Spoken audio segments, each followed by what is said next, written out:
Hellfire is certain to sin. Oscar out, bro. Paris is literally burning right now, and that's all you can think about. Radical Review 16, French Renaissance.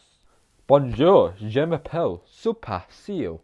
Hello, today we're reviewing the two Disney Renaissance films set in France. Beauty and the Beast and The Hunchback of Notre Dame. So, which one's better? Which one's worse? Let's take a look at them. I am not joking when I say this. My opinions on this film has changed drastically. Like, I used to think it was just okay, but now this is one of the best films I've reviewed so far.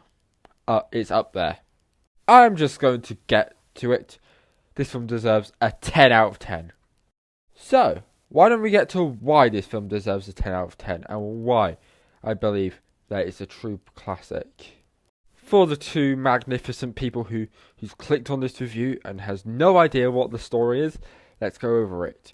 There's this girl called Belle, right, and she lives in a village, and she just wants more than her normal life. And there's also a prince too, in a different, quite near to the village.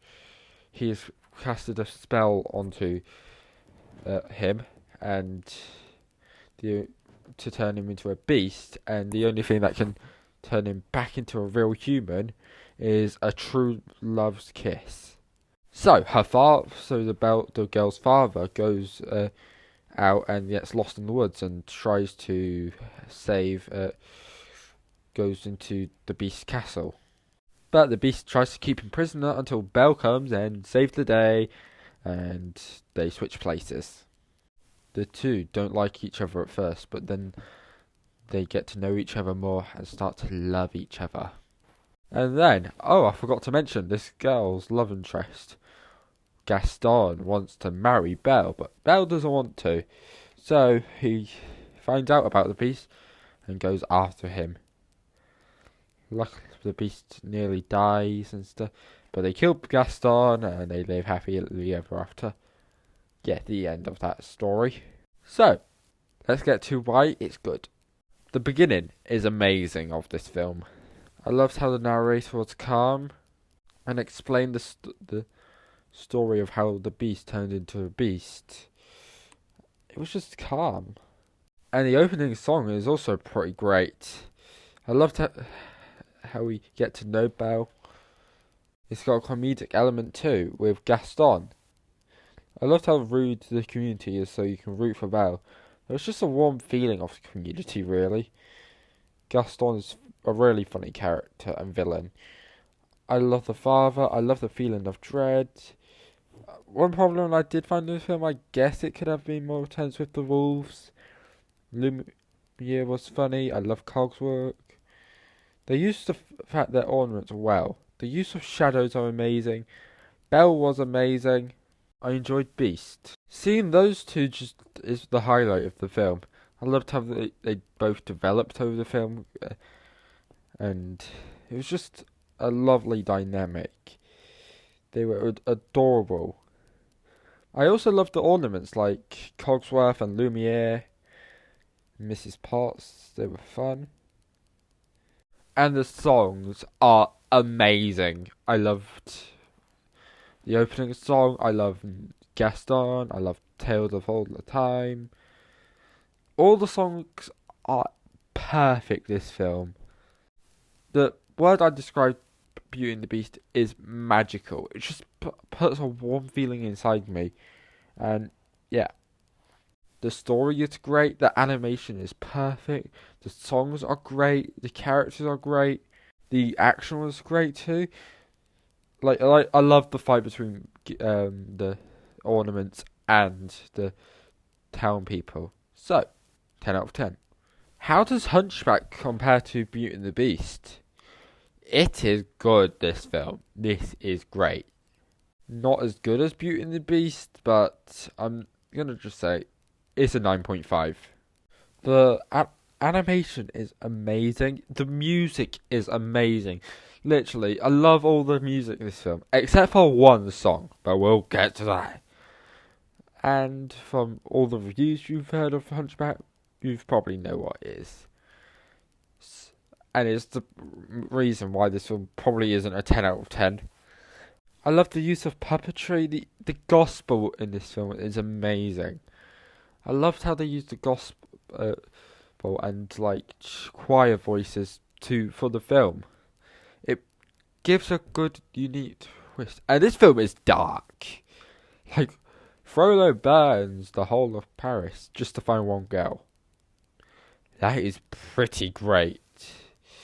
Not great. I mean, like, it's outstanding for Disney to do something like this. And it's sick. Not as sick as in, whoa, that's cool. I mean, sick as in disturbing, despicable. And it gives the film a feeling that isn't like any other Disney film. I loved all the characters too. Except the gargoyles, but we'll get to them, alright. I like Archdeacon. I really liked how Quasimodo didn't get the girl. It gives something unique about the film. I liked the exciting beginning of the Feast of Festival Fools. I loved how cruel Frollo was. It was dark, and it was mysterious and chilling. Esmeralda is I think she's the best Disney character of all time. I just love how she stands up for herself. She's like no other. Well, Mulan is quite similar to Esmeralda, but there's something different about Esmeralda to other Disney females that just hasn't been matched and makes her so likable. I also like Phoebus. He's fun. He's a fun character, but he also has a lot of depth to him. Have we covered all the characters? Yeah. Let's get to. Come on. The gargoyles. I don't hate the gargoyles. All right. Okay, the gargoyles are okay for the most part. I do like them at the end when they were actually helping. That was fun. But there's still so many problems with the gargoyles. I didn't like them at the beginning. They were quite annoying, but they weren't that bad. Let's get to it. I wish we could end this on a positive note, and we will, but I just want to get this out of the way. A Guy Like You is an awful song in terms of the story, and in context and without context, it's a bad song.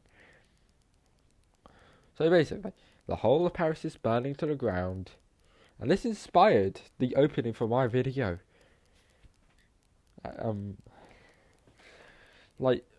Is there anything you can else think about when Paris is burning to the ground except getting Quasimodo the girl? No, that was terrible. It was sick.